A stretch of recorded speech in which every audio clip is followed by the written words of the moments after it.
करना चाहता कि आखिर आपके कोख से अल्लाह का वली क्यों नहीं जन्म होता। कहाँ चली गई आपकी रगे हमीयत, हज़रत आयशा, हज़रत फ़ातिमा, हज़रत खदीजतुल कुबरा, हज़रत ज़ैनब।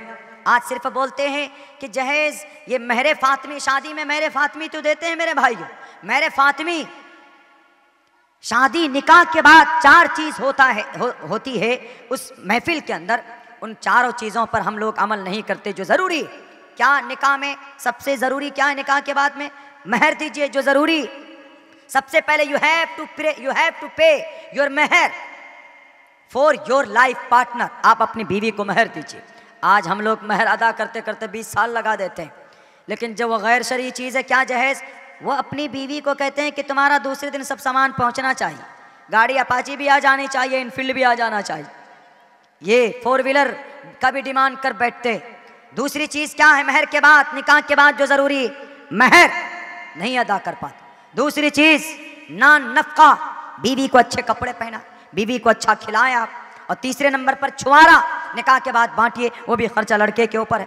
चौथे नंबर पर वलीमा, वलीमे का खाना, बीवी आपके आती है आपके घर पे, आप अगले दिन अपने यार दोस्तों को बेहतरीन खाना खिलाइए। हज़ारों रुपए खर्च कीजिए, लाखों रुपए खर्च कीजिए, मना नहीं।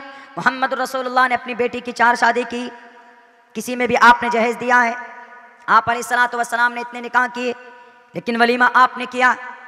मेरे भाइयों, कुछ लोग बोलते हैं कि हज़रत अली ने हज़रत अली से शादी करवाया बीबी फ़ातिमा का, तो आप अलैहिस्सलातु वस्सलाम ने क्या दिए? 2 तकिया और 1 गद्दा, 1 मशकीज़ा और 1-2 सामान और दिया था, और 1 जोड़ी कपड़ा।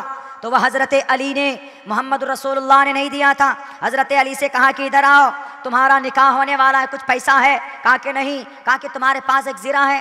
कहा कि वो तो जंग के लिए अल्लाह के नबी का, बेच डालो उसको। जाके बेचने गए उस्मान रज़ी अल्लाह ताला अन्हु के पास।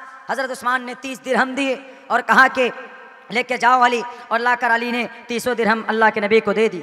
अल्लाह के नबी ने उन्हीं पैसों से, लड़के के पैसों से, आज अगर शादी हो लड़के से डिमांड कर लिया जाए कि भाई लड़की वाला खाना खिलाएगा या लड़की वाले कपड़े खरीदेंगे, कि लड़का बाबू जरा 1 लाख रुपए ला के दो, वो कहेगा अच्छा उल्टा ही हमसे दहेज मांग रहे हो। अल्लाह के नबी ने कहा हज़रत अली से 30 दिरहम लाए, 1 जोड़ी कपड़ा खरीदे गए और 1 गद्दा खरीदा गया। गद्दा जिसके अंदर खजूर की छाल भरी हुई थी, 2 तकिए बीबी फ़ातिमा के निकाह में, और उसके बाद फिर 1 मशकीज़ा और 1 चक्की जिससे कि आटा बनाए बीबी फ़ातिमा। लेकिन हाँ वहीं पर हाँ ज़रूरत थी, बीबी फ़ातिमा को ज़रूरत थी, तो हज़रत अली से कहा कि जो बैंक बैलेंस है लाओ और अपनी बीवी के लिए इंतज़ाम करो। वहीं पर उम्मे कुलसूम का निकाह कराया अल्लाह के नबी ने। अपनी बीवी है किनसे? उद्योगपति से। उद्योगपति कौन? उस्मान ज़ुन्नूरैन से। तो वहाँ कुछ नहीं दिया, वहाँ पर ये गद्दा भी नहीं दिया, तकिया भी नहीं दिया, मशकीज़ा भी नहीं दिया। इससे पता ये चलता है कि अगर बेटी वाक़ईतन आपकी ज़रूरतमंद है तो आप पहले तो ये गुजारिश कीजिए अपने दामाद से कि भैया मेरे बेटी के मेरे पास तो कुछ नहीं है, बेटी जा रही है, तुम्हारे घर के अंदर में टॉयलेट बना हुआ नहीं है। औरतें समाज की लोटा ले लेती हैं, बाहर चली जाती हैं, तो सबसे पहले तुम अपने घर में बाथरूम बनाओ, टॉयलेट बनाओ, और अपने घर के अंदर तुम्हारे छत नहीं है वो उसका इंतज़ाम करो। ये चीज़ होनी चाहिए। यहाँ से सबूत लेते हैं कि नहीं, महर देना ज़रूरी है नौजवानों। और जो दड़ मुंडे हजरात, मुखिया, सरपंच, मेंबर लोग बैठकर एकदम टांग बे टांग चढ़ाकर 22 लाख 3 तोले होने चाहिए, इतना वो होना चाहिए। लड़के की हिम्मत नहीं है, इतनी पूरी जिंदगी भी कमाएगा तो उतना महर नहीं दे पाएगा। आप तो तय करके चले गए मुखिया जी, अदा कौन करेगा? आपका नाना। अदा तो वही करेगा ना लड़का बाबू, वो अदा नहीं कर पाएगा। तो मुआशरे के अंदर जहेज महर तय करने वालों कान खोल कर सुनो, कल क़यामत में तुम्हारी डांडी पकड़ी जाएगी। मुखियागिरी करते थे कुर्सी पर बैठकर, लड़के की औकात नहीं देखी थी कि लड़का बेचारा 500 रुपए कमाता है, महीने के अंदर 15,000 हुआ, और 15,000 पूरे अगर साल के अंदर में जोड़े गए तो कितनी आमदनी होगी। आपने 20 लाख रुपए इनकी महर तय कर दी। ये पूरी जिंदगी का सेविंग भी मिला करके अपनी बीवी को नहीं दे सकता, और ये महर देना वाजिब और जरूरी है। सबसे पहले महर दिया था दादा ने, हमारे और आपके दादा ने। हमारे और आपके दादा को 40 साल तक, मेरी माँ और मेरी बहनों एक पैगाम देना चाहता हूँ, औरत शुरुआत से पर्दे में रखी गई। अम्मा हव्वा को अल्लाह तबारक व तआला ने मुजस्समा बनाकर पैदा नहीं किया, बल्कि हज़रत आदम पहले 40 साल तक मट्टी जमा किए गए, 40 साल के अंदर अंदर भीतर उसके मुजस्समा को बनाया गया। रूह फूकी गई, कपड़े चढ़ाए गए। उसके बाद हज़रत आदम अलैहिस्सलाम जिंदा कर दिए गए, जन्नत में रखे गए। लेकिन हज़रत आदम की ज़िंदगी उचाट थी, तबीयत नहीं लगती थी। औरत it is a integral part and she is integral part for of the world. For man के लिए नहीं बोल रहा, बल्कि दुनिया का एक आधा हिस्सा निर्भर है। लाइफ इज डल, हम लोग अंग्रेजी सेंटेंस याद करते थे कि life is dull without wife, यानी जिंदगी बिल्कुल सूखी हुई है बिना वाइफ के, बिना अहलिया के। आप ये कहते हैं life is dull without woman, औरत के बगैर जिंदगी अधूरी। जब हजरत आदम पैदा किए गए तो बहुत मायूस रहते थे, तो उसके बाद अल्लाह तबारक व ताला को तो मालूम था कि करना क्या है। सोए, कपड़ा डाले गए, हजरत आदम के ऊपर कपड़ा डाला गया बाएं पसली से साइड में। जब वो उठे तो देखे कि एक खूबसूरत पर्दे में मलबूस अम्मा हव्वा, खूबसूरत वहीं से, ऐसे नहीं कि शक्ल खोल करके बाहर बैठी हुई, नहीं, पर्दे में मलबूस बैठी हुई। हजरत आदम ने देखा कि ये खूबसूरत परी क्या है, छूने की कोशिश की। अल्लाह ने कहा कि डोंट टच हर, उसको मत छुओ अभी। क्यों? महर। अब अल्लाह कह रहा है महर दो तभी तुम टच कर सकते हो। ये अल्लाह क्या महर दें, मेरे पास तो कुछ भी नहीं। कहा कि महर, एक मरतबा दरूद शरीफ मेरे आखिरी नबी पर पढ़ दो, वो तुम्हारे लिए महर हो जाए। तब दरूद शरीफ पढ़ी गई, तब जाकर उनका निकाह हुआ। और वहीं से बाएं पसली से, क्यों? बाएं पसली में दिल है और औरत दिल पे जगह पकड़ती। बेटी है तो दिल से प्यार करते, बहन है तो दिल में जगह पकड़ती, और आपकी बीवी है तो दिल में जगह पकड़ती। माँ है तो अल्लाह के नबी ने कहा कि काश ऐसा होता कि मैं इशा की नमाज के बाद नफिल नमाज की नीयत बांध लेता और फिर मेरी माँ आवाज़ देती, मैं फ़ौरन नफिल तोड़कर मैं माँ के कदम के पास आ जाता।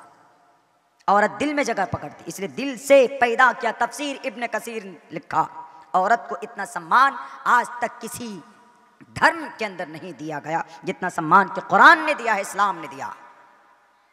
शुरू से पहले से पर्दे में पैदा की गई औरत। आज हमारी माएँ बहनें एकदम वो सावरिया और वो गाउन 24-24, 25-25 हज़ार के। एक संदूक हमारी गाड़ी में किसी ने रखा, गाड़ी के पहिए बैठ गए। हमने पूछा कि भाई है क्या इस संदूक में? 24 किलो वज़न है। बोला 24 किलो वज़न है, 38,000 रुपये इसकी तनख्वाह, ये कीमत है। हमने कहा है क्या? बोला एक ही सूट है, वह सावरिया।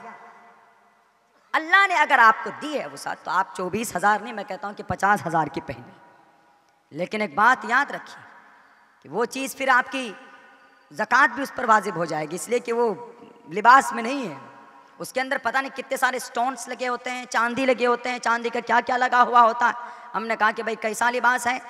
उन्होंने कहा कि एयरपोर्ट पे जा रहे थे तो लगेज में, जब हमने लगेज में बाद में डाला और ये 15 किलो ही अलावा है, हवाई जहाज़ में आप जाएंगे तो 15 किलो ही आप संदूक में डाल सकते। हमने कहा कि 24 किलो तो कैसे किया? बोला हमने यही लगाया आइडिया, उसको पहन ही लिया, हमने पहन लिया। आप उन्होंने औरतों को अल्लाह तबारक व ताला ने अक़ल व दिमाग दिया, लेकिन अपने दिमाग का, अपनी कॉमन सेंस का अपने समाज में, अपने घर के अंदर इस्तेमाल कीजिए। तो आयशा जैसी हमारी बेटियां नहीं ख़त्म होती। हमारे बच्चों को, बेटों को सबसे ज़्यादा जहेज़ का डिमांड माएँ बहनें करती। हम, मेरा बेटा तो मास्टर है, मेरा बेटा तो डिग्री होल्डर है, इसको तो 4 व्हीलर चाहिए। हमारी अम्मी बोलती मेरा बेटा तो ऐसा था, इसको जन्नत की परी मिलती। कभी ऐसा होता? बोलते हैं तुम्हारे बाप ने क्या दिया इसको? वही अपाची खपाची दे दिया, उससे क्या होने वाला? माँ उम्मीद करती नहीं, मेरी माँ और मेरी बहनों, अल्लाह तबारक व ताला ने आपके बेटे को ताकत दी है। आप उभारिए कि तुमको अपाची चाहिए, 4 व्हीलर चाहिए, ट्रेन पे बैठो कि हवाई जहाज़ चाहिए, कि जो भी तुमको चाहिए तुम अपने बाजुओं से मेहनत करो, तब जाकर तुम उसको लो, इस्तेमाल करो, तब है मज़े की बात।